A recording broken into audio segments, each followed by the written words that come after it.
Fala galerinha, professor Rodolfo Hiroshi de História aqui mais uma vez, e a gente vai falar hoje sobre os fenícios, povos da antiguidade, especialistas na arte da navegação, beleza?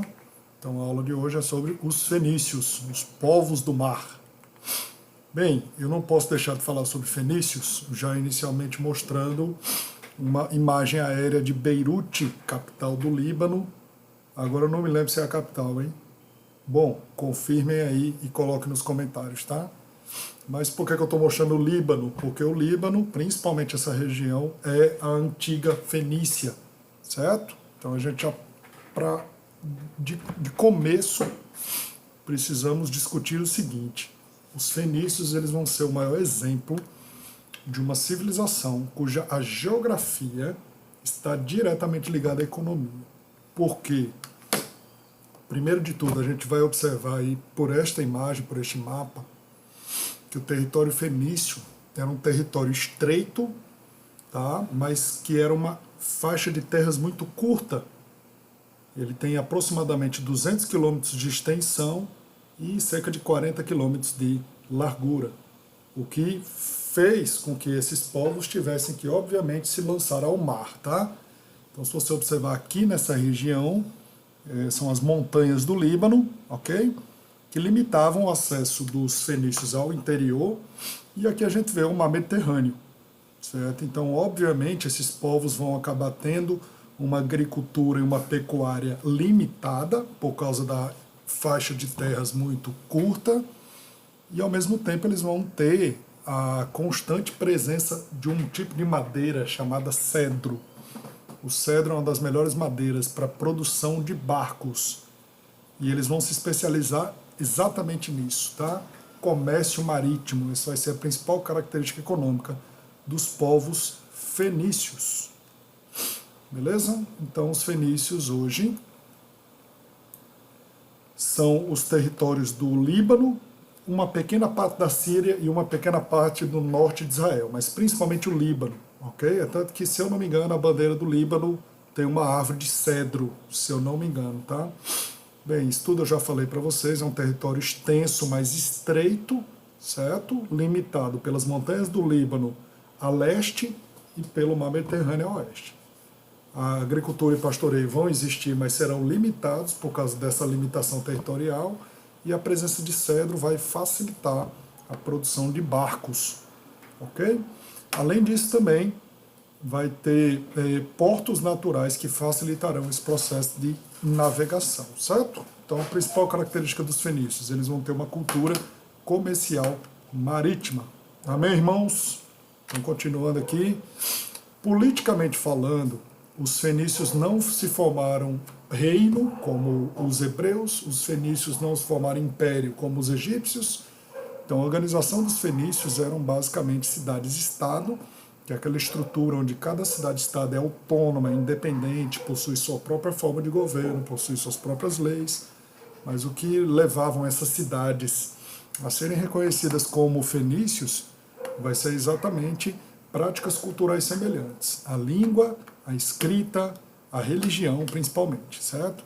As principais cidades-estado fenícias foram essas aqui nesse primeiro slide, nesse primeiro tópico aqui, que é Ugarit, Byblos, Berytus, que é a atual Beirute, Sidon e Tiro, certo? Um destaque importante aí para Byblos. Byblos foi uma cidade-estado fenícia que fazia muito comércio com o Egito, principalmente no papiro, que é a matéria-prima para o papel da época. Tá? Então, com o passar do tempo, o próprio termo Byblos vai passar a ser chamado de livro. Inclusive, é a origem do termo Bíblia, que na verdade significa livro, ok? Exatamente porque os gregos vão chamar posteriormente livro de Byblos, tranquilo?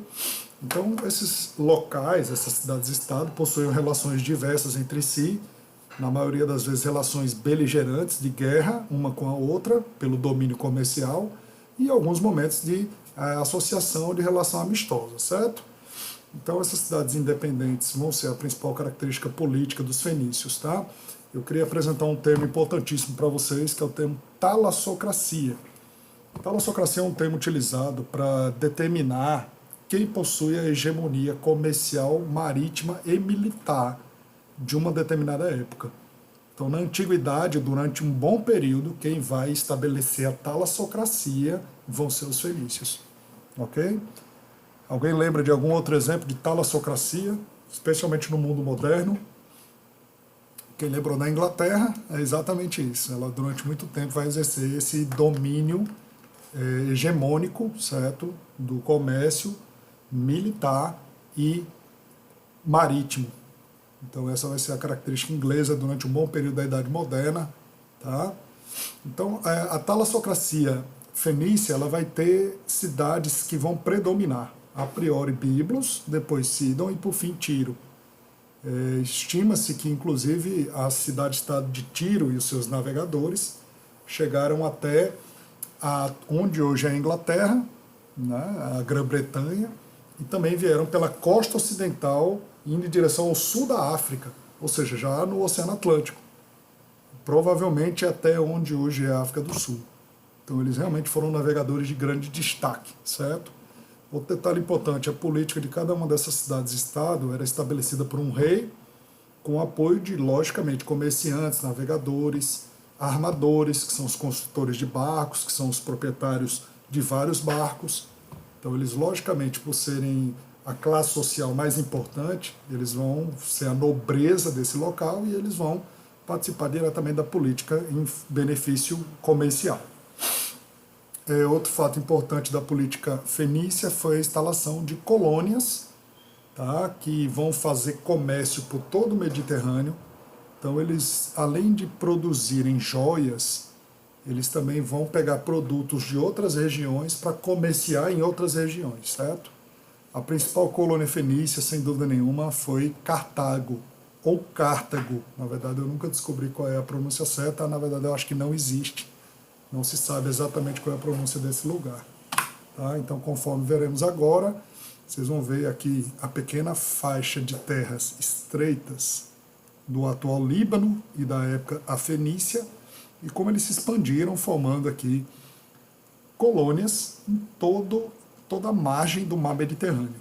Então observem que colônias importantes foram fenícias, como Chipre, Sicília, Sardenha, Málaga, Cádiz, onde hoje é Espanha, certo? Ou seja, lá na Península Ibérica, assim como eles vão estabelecer a colônia de Cartago. Essa colônia é importante porque futuramente, quando você for estudar Roma, a formação de Roma está ligada a uma guerra contra os cartagineses, que é a famosa Guerras Púnicas, são as famosas Guerras Púnicas. Ok? Então a gente já pode observar aí que colônias fenícias foram muito prósperas na época por causa do comércio. Belezura, já chegando ao fim, a gente vai aqui só observar uma característica importante, que era a produção artesanal, que além de joias e perfumes, eles trabalhavam muito bem com artefatos feitos de pedra, cerâmica, vidro, metal e marfim, ou a mistura desses objetos, certo? Então, qual é a principal fonte de estudo dos fenícios? Além dessas obras produzidas, a gente vai ter uma série de escavações arqueológicas, que vai tornar uma farta cultura material de estudo dos povos fenícios. Ok? Então a gente encontra esses objetos fenícios em toda a margem do Mediterrâneo. Ou seja, em vários locais, exatamente por causa da presença comercial desses povos nesses lugares. Então a gente pode constatar que essas intensas trocas culturais que eles fizeram, se por um lado foi muito bom para eles na época, também prejudicou, porque os tornou presa de invasões. Certo? Então a própria localização fenícia, que está ali exatamente entre Europa, África e Ásia, tornou também um alvo fácil para ataque de outros grandes impérios.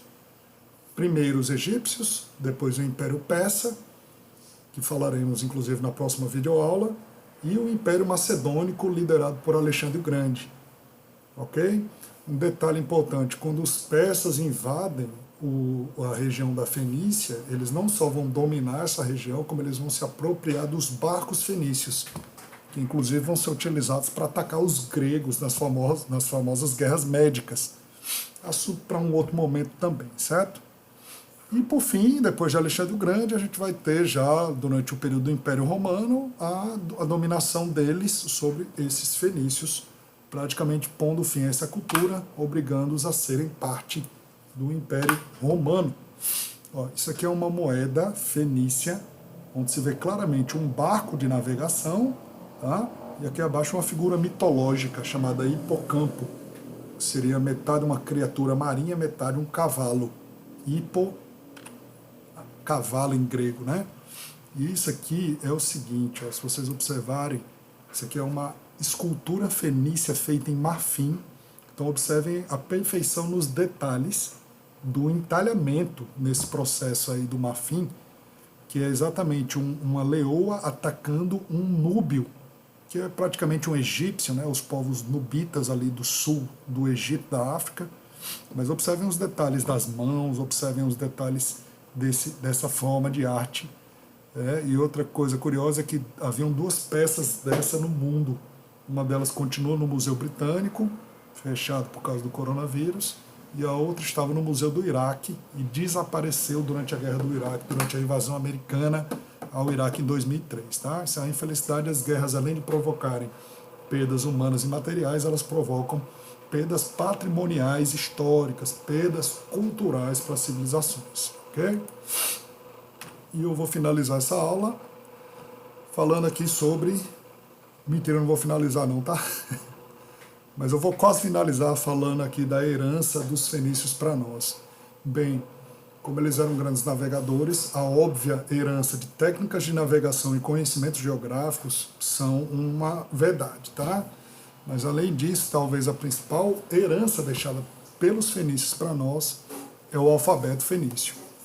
E aí, para falar sobre o alfabeto, eu preciso lembrá-los que as primeiras formas de escrita da história, elas são dos mesopotâmicos, dos egípcios e lá do Extremo Oriente, na China, certo? Então essas primeiras formas de escrita eram extremamente complexas, elas eram chamadas de escritas pictográficas e ideográficas. Uma escrita pictográfica ela é basicamente uma escrita onde para cada palavra existe um símbolo. Então são milhares de palavras, portanto milhares de símbolos. Já a escrita ideográfica, cada símbolo significa uma ideia toda. Pode significar uma forma de governo, pode significar algo muito mais extenso do que uma única palavra, tá? Ou seja, daí você entende que os escribas, que eram aqueles que detinham esse conhecimento, eram extremamente valorizados nessas civilizações iniciais, tá?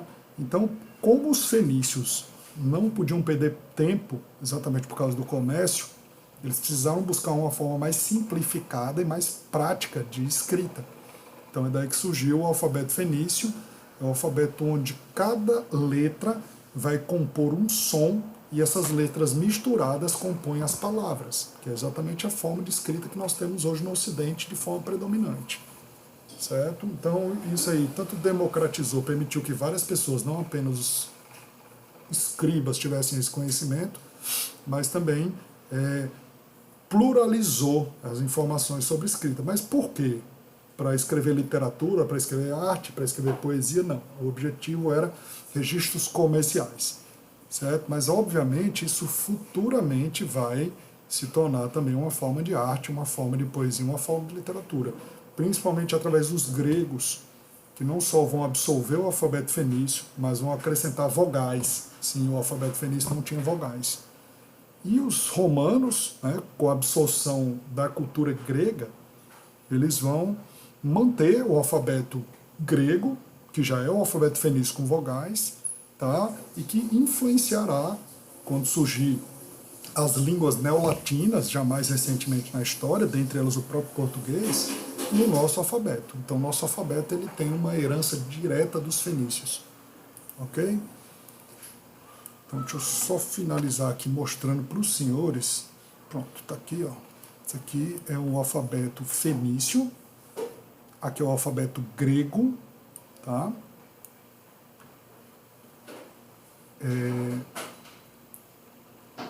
E o nosso alfabeto atual, os correspondentes do alfabeto atual, certo? Então essa foi a grande herança deixada pelos fenícios para nós.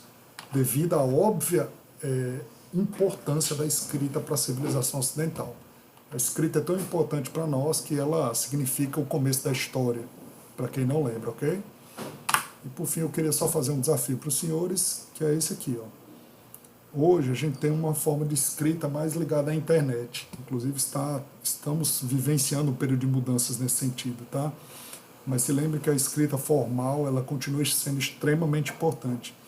Não apenas porque você precisa dela para passar em vestibulares, no Enem, não apenas que você precisa dela para passar em concursos públicos, mas porque elas são parte da nossa história e tradição. Eu entendo como é complexo, às vezes, você aprender regras gramaticais, mas se lembre que isso tudo faz parte da nossa história. Isso é um legado deixado pelos nossos antepassados para nós, tá? Mas, de toda forma, eu queria deixar esse desafio para vocês. Eu queria que vocês descobrissem que frases são essas que estão aí nesse slide e eu queria que vocês colocassem aí, certo? Eu consigo identificar as 5, tá? E aí eu vou deixar as respostas no